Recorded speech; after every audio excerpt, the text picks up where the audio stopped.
that, it's still a concept that perhaps is still being experimented around the world. But that is at the smart city level. Here in Selangor, the MB that we met, that you all heard of this morning, he certainly positions us as being a smart state. Now that's a bigger challenge. And the easiest way to depict this, technology, you know what happened then? I wish it was nicer when I submit to you guys. Right? So smart state that we have Selangor will consist of several smart cities. So in Selangor itself, it's a state that had 12 local authorities like PJ, Subang Jaya and Besar. They are currently governed all by themselves. Sometimes they go back to the the state government, and all they do is ask for more money. So there needs to be this a better relationship, I think one within the smart cities themselves, within the local authorities themselves, and there needs to be a relationship between them and the state government. And that brings us to the question of smart state. What I can quickly paint to you, because I only have a 20-minute session here, which is a little bit unfair, I think, is the smart cities and the smart state that we're doing here will have to be based on these 5 pillars. There must be elements of good governance. That goes without saying.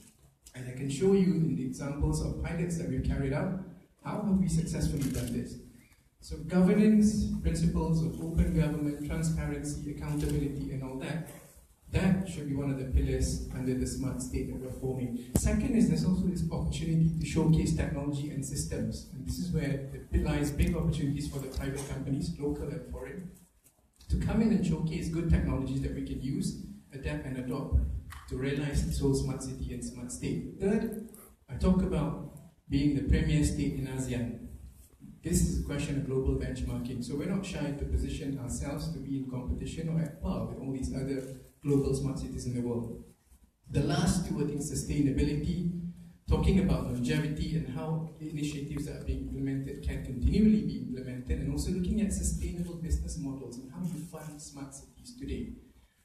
Lastly, citizen centricity, that goes without saying. Everything and anything that we do, because we're doing it for the good of the people, and that must come as a main pillar in our smart city. Next slide, please. Next. Okay, these are the focus domains of Smart Selangor. We talk about citizen centricity. So when we approached this problem back in June 2016, and by the way, SSDU is only 1.5 years old. So I can't give you flying cars just yet, but if you keep me long enough in this business, I may be able to. Okay? So we did a survey across all demography in Selangor, and we came up with 12 pain point domains that the citizens said they are facing daily. Covers everything from governance, you see flood there, you see waste, you see education, water, security and digital infrastructure, transport mobility comes without saying.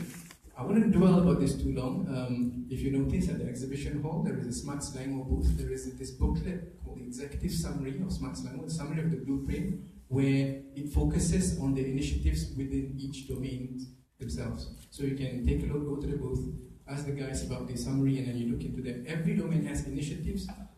If I was on the private sector side, to me these are opportunities, very, very good opportunities to come and help the state to resolve these problems. Next slide, please. So, okay, what version of Word are you using here? Okay, so when we started Smart Selangor, we had this, I think what's underneath that picture, there's about 42 formal engagement sessions. So these are looking about collaborating and working with people within the government, within the local authorities, across the different departments within local authorities, working across different demography, the people, young and old, different races, different beliefs, different cultures. Also on top of that, we have a lot of social media engagements, and these are people whereby I consider an engagement where we put up a post, for example, and get criticized or comment based on that, and we interacted with them. So that counts as one, essentially.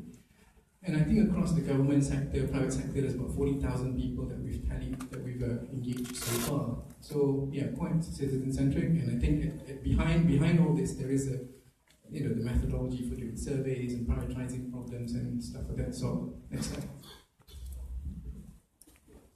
So next slide. So you think that when you're engaging everyone here, have you just stalled? Okay. So this is the best part of it. But when I'm engaging people, I think Woodrow Wilson, I mean, if you don't know, he's a former US president, but I will tell Mr. Wilson today that, sir, I think you are wrong. When I'm working with the state and all the agencies and people in the state government, I think I've made more friends than before. I'm quite popular actually, I think. And I can sense this need that even in government agencies or even local authorities today, that there is this need, burning need to get better. There is this burning need to want to be known for what they do. And we should look at smart cities and how we can project and capitalize this and make this, take this to the next level. Next slide, please.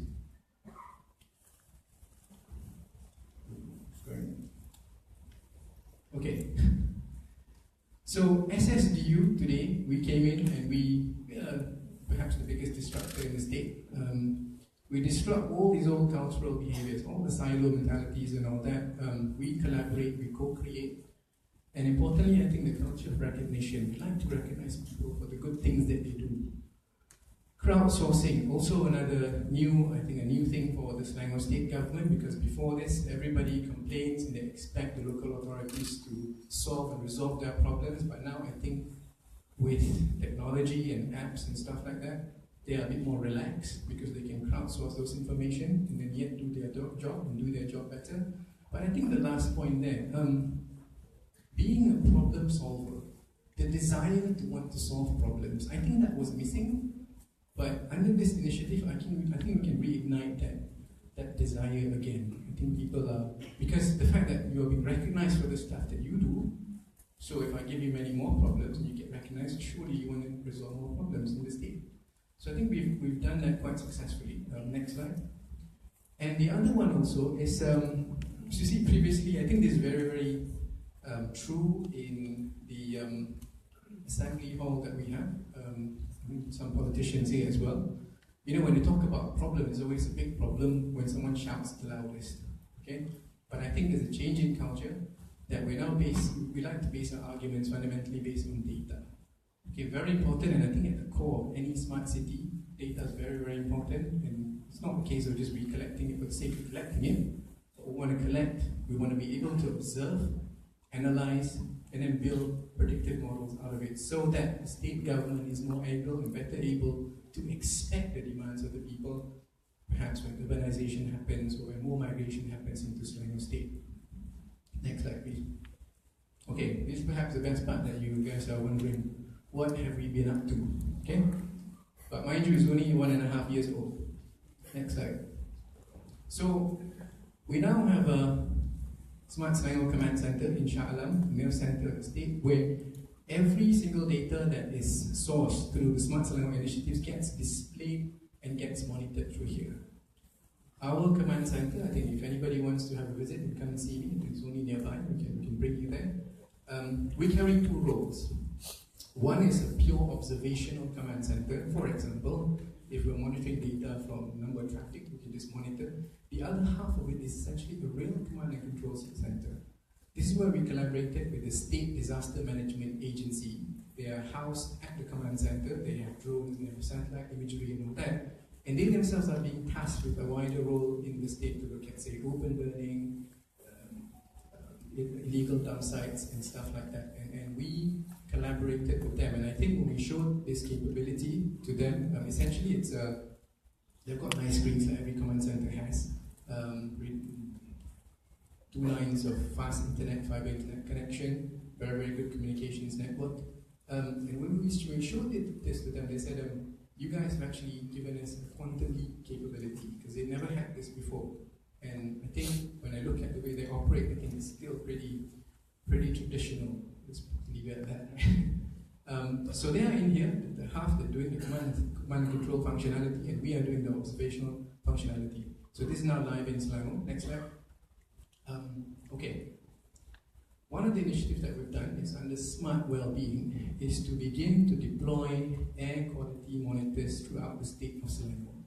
Okay? So at the moment, those yellow dots and the green dots with numbers inside it, it's just an air quality indicator level. And we are measuring air quality based on PM 2.5 measure. For those who are familiar with, that's particulate measure 2.5. It's measuring the size of the particles in the air that is 2.5 microns and above. Okay? Compare this with the Federal Department of Environment. I think they're also doing an AQI measure, but they're using PM10. Ours is a little bit more sensitive. When I showed this to the Chief Minister, he said, what does that mean, Doc?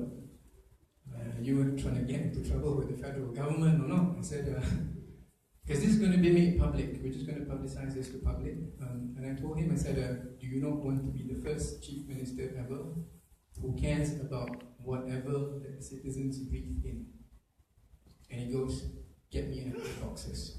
I put in the purchase order, I only managed to get 80. So by the end of the month, we should have 80 of these, ring fence around Selangor, will be made public to the general public, and you can use it. I mean, I would use it as if I need to go on a stroll, or that Dane wants to go on a cycle trip. He probably wants to look at this and believe there's more than whatever he sees in the DOE. But I think operationally, you might have mentioned about the disaster management unit. They also monitor air quality index, but their reference is the DOE one. And what they had to do is, I think you'll see on the DOE website, you see similar things, you see circles and there's a number inside. So they're measuring PM10, but the number is actually updated every hour. So every hour, this guy comes out with an A4 sheet and pen, and he begins to write down numbers, right? I wonder when he falls asleep or goes to the toilet, what happens? Maybe he misses that number and just made up one. For our sensors, go to the next slide. At every one of those points, if we click on any of those, we get plots like this. So what you're seeing is the top chart is an AQI trend for the past 24 hours. The bottom two are real-time plots of temperature and humidity in the state. What is beginning to become interesting to us is the peaks of the day. When do the peaks occur in a given day? You can see this one is somewhere near PJ Utara. PJ Utara is quite urban, the north of PJ. And you can see the peaks tend to occur about 7 o'clock in the morning until 11 o'clock in the morning, typically rush hour, right? So air becomes more polluted during rush hours. And it comes to night, maybe between 4 and 8 p.m. at night would be the best times to cycle outside or jog in the park kind of thing, okay? But this is just one facet of this data. What we're trying to do is collect a lot more of this and maybe tie up with, say, traffic flows, tie up with rainfall patterns and other data that we're sourcing throughout the program. So this is currently live in Selangor. We've got 8 locations. We'll be built up to 80. Next slide. The other one is, this is probably the best part. When people identify Selangor as a smart state or Smart Selangor, you go around, we went around a couple of times, we did some surveys in the rural areas, asking the question, what do you understand, what do you see as Smart Selangor? And they go, is that yellow thing. The Smart Selangor bus is Smart Selangor, which is good, at least the branding is out there. And this is fantastic. It's one of the state's best initiatives. I think it's free. You can go on board. Previously, there's no Wi-Fi on board. Now there's free Wi-Fi on board. Okay, we are having problems now that I think even kids love to go on it because they don't end up going to school. So they sit on the bus, they play their tablet. It's good internet connectivity. Yeah, and even foreign workers as well. They like to watch Bollywood movies because you sit on the bus because it goes around a loop, right? Comes back to the same point. So what we have now, essentially, so the state has been running this program for a few years now, but if we ask the question, do you know how your buses operate? Not quite sure, we depend on the operator. We don't have visibility of what we've been paying for all this while. What we have developed now, essentially, if you look at the colors, those are the routes for different local authorities. So purple on the top, and then the pink one on the left. And you can see buses, thank God, some of the buses are actually on the routes, which is a good sign, that's what we paid for, and they're doing their job pretty well. But look at the dude up there, what is that bus over there? What was that bus doing over here outside of the route? So we never know what we paid for until we have this visibility. And the only way how we can see this is through the deployment of the free Wi-Fi on the bus. So if I could hook up a Wi-Fi on the bus, I could transmit the GPS location to the bus through a tracker straight into my command center. I know exactly what I'm looking at. We know exactly what we're paying for. So These are the sorts of things, and I think although we're building this at a state level, every of those routes is actually owned by a given local authority. They themselves can't see this as well, but I think we will hand over to them. We can set some KPIs of what they should be monitoring when we have this kind of system ready for them to use. So this is still being piloted. Go to the next slide. Okay, and let's take a route here. This is in Ampang Jaya, where the area of the Chief Minister is. The orange legends there are essentially bus stops. You see how many bus stops we've got there? So if anyone's interested in making money from my bus stops, please come and see me. You got 3 buses there. One relaxing above Zoo Negara over there. I don't know why. Maybe they're sending kids. But at every bus stop location here, we can now have an estimated time of arrival for the buses. So we will now be developing a phone app that will tell you what time the buses are coming along this route at any given bus stop. So that's coming soon at the end of October. Okay? So we'll have this for citizens. And Datuk Teng, believe you me, once we have that, I think we need more buses. He was telling me by the end of September, Selangor will have 100 of these buses. I think we're going to have more this kind of deployment, but at least we know what we're paying for the first time, thank God. Okay? Alright, next slide. This is the other one. So this is quite interesting. Okay? Waze, the traffic app developer, manufacturer, they came to see the state government early in 2016, and they said that since we have about 2.5 million users located in Selangor, can you help us if we enable our users to report potholes? Because you see, so you've got on the one hand Waze with a user base who quite happily report stuff, and they want them to report pothole locations, and you got us on the other end, a state government who are responsible to patch up the potholes, right? Great marriage of convenience there. So we said fine, and what? But the problem there is, how do you link data from Waze quickly to the actual department and persons supposed to patch these potholes? You can imagine, once the data is received, you have 12 local authorities. It has to go to the right departments within the local authorities, and finally the people doing the patches. So we developed this middleware system, and it's been in operation since 1st of August only this year. So we now know the locations of the patch. So what you're seeing there, those pins there, the purple ones, these are locations of completed patched potholes. Okay? When you receive the Waze data, I don't know if you ever used Waze before, you would hit the pothole first and then you would report it, right? So the actual pothole will be like 5-10 meters behind from the point you report. So there has to be a lot of data cleanup and stuff like that before it gets reported to the local authorities. But whatever the local authorities has repaired, these are the actual locations of the potholes. So these are actual locations of the potholes in the Selangor state. Now, it's quite interesting because if you look at the distribution, see, my contention to this, you see Port Klang on the right there? That is, I think by now it's the 12th largest international port in the world, and it's in Selangor. I would have expected, looking at the big container lorries that runs through our roads, that there should be more potholes around the Port Klang area, but there isn't. A lot more of the potholes are occurring in the city areas of Petaling Jaya, in the middle, near Kuala Lumpur over there, and you've got Kajang, which is pretty semi-urban as well, quite many cars there. And if you look to the north, there are not many potholes incidences, and these are a little bit semi-urban, rural kind of areas. Yeah? So what's causing the occurrences of more potholes? Maybe SUVs, maybe just too many cars per kilometer of road, above and beyond the specification of the road and the road design. So I think we need to establish stuff like that so that it can go back to a policy that enables us to build better roads for the state. Okay? Okay. But you may wonder why. What are the benefits that's come up to this use of Waze and collaboration to Waze? This is some of the data that I want to show. What you're seeing there in the table there is essentially on the leftmost column there, the owners. These are the local authorities. At this time, there were only 7.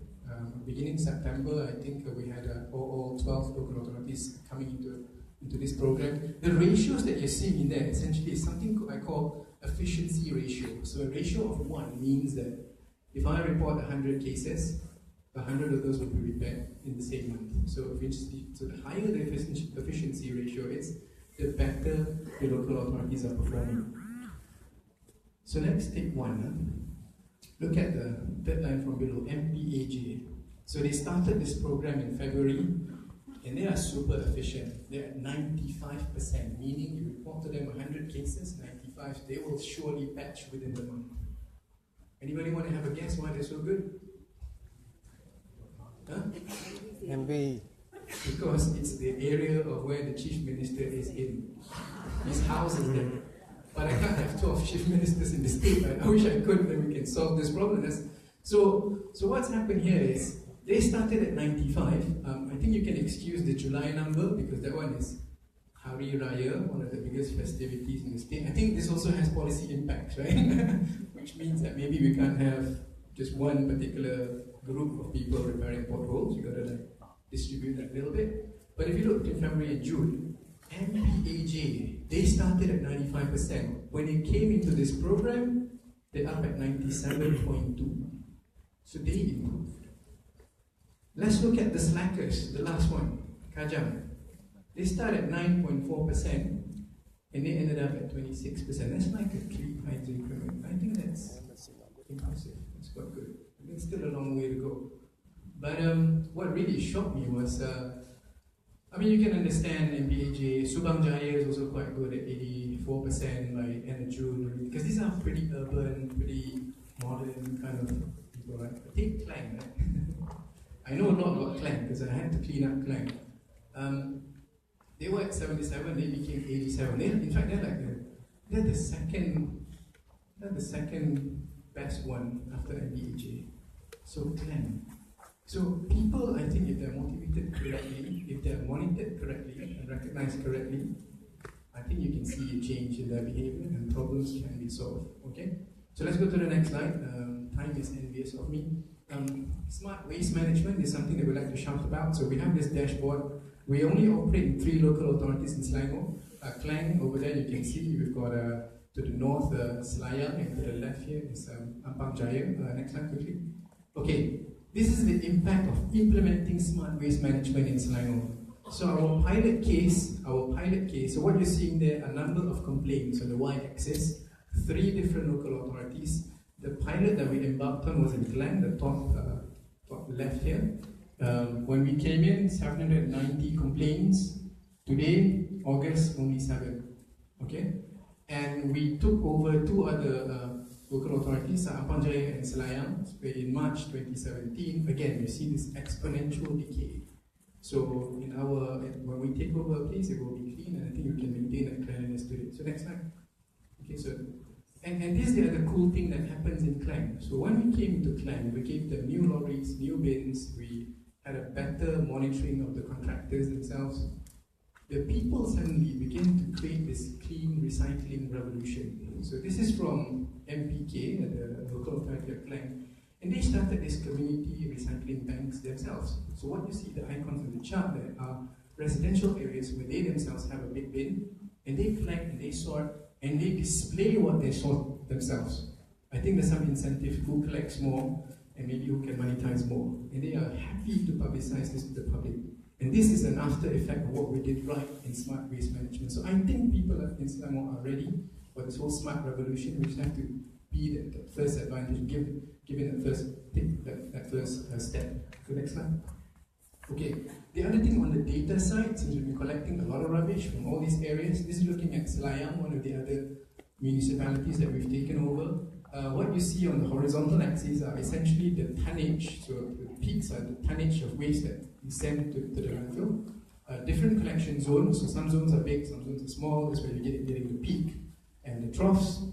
But looking across this side, if you look into the chart, it's also not flat. You also see the seasonal variation. Now that has a lot of implication in contracting, because the way the state contracts at the moment, we are giving away an area for the contractor to operate at a fixed flat rate. Now, July suddenly picked up because of festivities. If that is the case, isn't it a bit unjust to the contractors? Because suddenly they're going to fork out their own money to cover for the sudden increase in operational costs. I think those stuff can be improved. Next slide. This is another area monitoring capability that we have. We have drones, we can identify stuff from the air. So what we're looking at here on the top is just a location of a log boom. It's a waste trap for river waste, and also some illegal dump sites in the state. I think we're going to enlarge this activity a bit more. Next slide. Okay, so what next? I think this is the last slide. Okay, I think this is the last slide. Yes.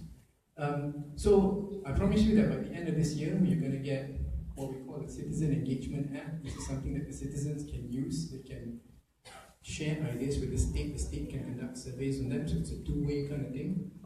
The bus arrival times app will be also deployed in October. We have a safer community pilot program in Damansara Utama. I think the test there is not on the fanciness of the camera or the systems, but it's looking at the business model and how you can deploy CCTV cameras safely and sustainably into every housing estate. So we're testing that business model. CCTV upgrade. Apparently in the state there are 414 CCTVs. We need to take the feeds, and I mean, if you expect human beings to monitor 400 CCTVs, I don't know how many people you need. We need some intelligence, and please help us how we can do that better. There'll be a traffic light reporting app and 4,200 free Wi-Fi APs. It's the access point for Selangor free Wi-Fi. Please come and see me if you have ideas, and if you want to take off some of that load off me, if you have monetization ideas and stuff like that, please come see me. But for 2018, what is interesting is we'll be developing this app development platform. Essentially, that's a platform that will pull together and merge together all these data that we're getting and allows us to do like true big data, multifaceted data analysis.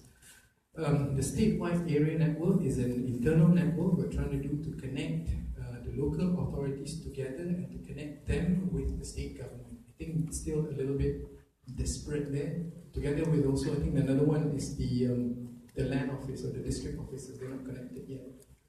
Rural area connectivity, looking at Wi-Fi in those areas. Cycling is one of Thing's favorite.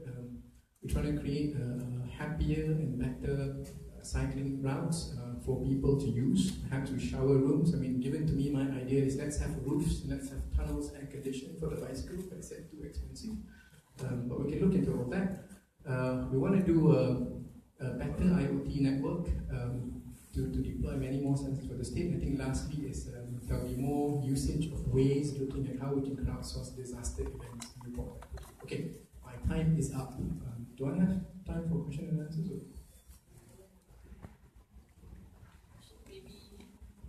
Yeah, we'll do 1 or 2 questions. Okay, 1 or 2, thank you. Alright, so that's me, done. Okay, that's my email address, so please give me a shout if you want to discuss any of those. Any questions from the floor? There are mics located within this ballroom. Yeah, this one in front. You want to make your way to the mic? The microphone. Yeah, in the middle. You could just introduce yourself, or you use this.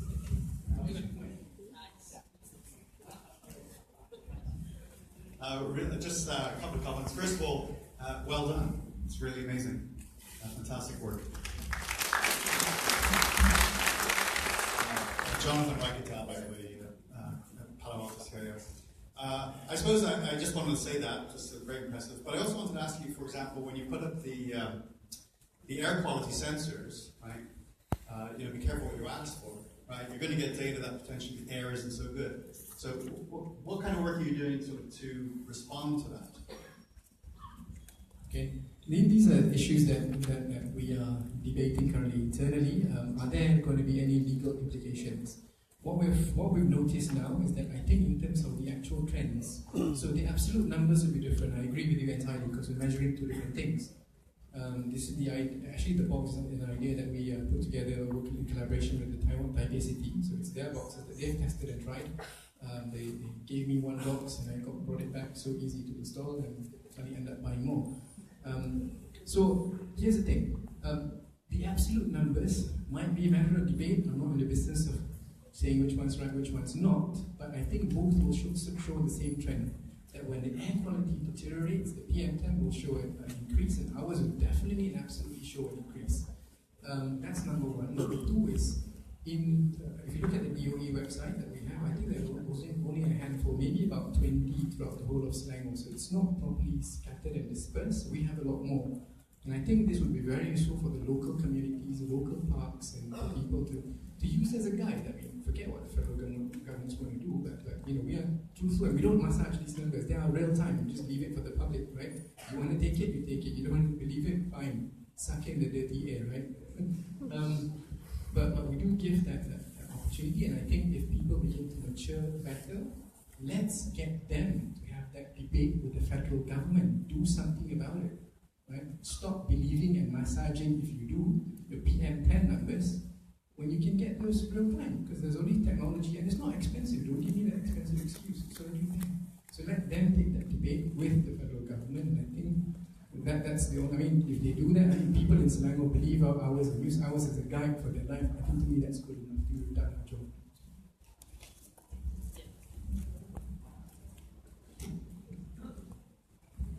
Thanks, Fadi. I see you made a huge improvement since last year we met, and I want to congratulate you on that and the whole state of Selangor. Two comments. One question first. Why are you only focusing on bus arrival times when you want to develop only a bus arrival app? Why not look into the whole chain of mobility that you have from door to door application? And the other thing is you said all buses are provided with Wi-Fi. Why do you only have static air sensors, air quality sensors? Why don't you put them on top of the bus so you have real-time and more flexible sensors? Very good. He's from Amsterdam, by the way, so he would love this multimodal thing. It's a first start, Franz Anton, thank you very much. It's a first start, and the idea is the following. If we have arrival times for our buses, we know exactly when our buses are arriving. I mean, what's stopping us to perhaps integrate with Uber? Say I've come off and dropped off a particular station, I need to get somewhere, there's no bus routes, we can use Uber, so that this app can be built further in the future. And I think, again, public sector, private sector, if you want to do this, please come and see me. It'd be brilliant, because the idea is if you put in the app, I want to get from point A to B, and I need to be given some choices. If I change buses, or if I stay in the same bus, or if I use a mixed multimodal transportation, and then what times am I saving, or even price or money that I'm saving in doing and achieving that. So I think that can be done. So that's number one. Number two, if I put the AQI on our buses, although our buses are still on diesel, friends. We'd love to have electric buses, again, private sector, yeah? Let's have electric buses for Selangor. I mean, we already paying for these diesel buses, and you're right, if we do deploy electric buses, there's even this big idea that why can't we have our own public transport power grid? Because those buses needs to be charged, correct? If those bus stops can become charging stations, meaning there's along my colorful route, there's like a big power cable or power generator, if you like, yeah? So the bus can use the power, the bus can even charge batteries and give back power to the grid, yeah?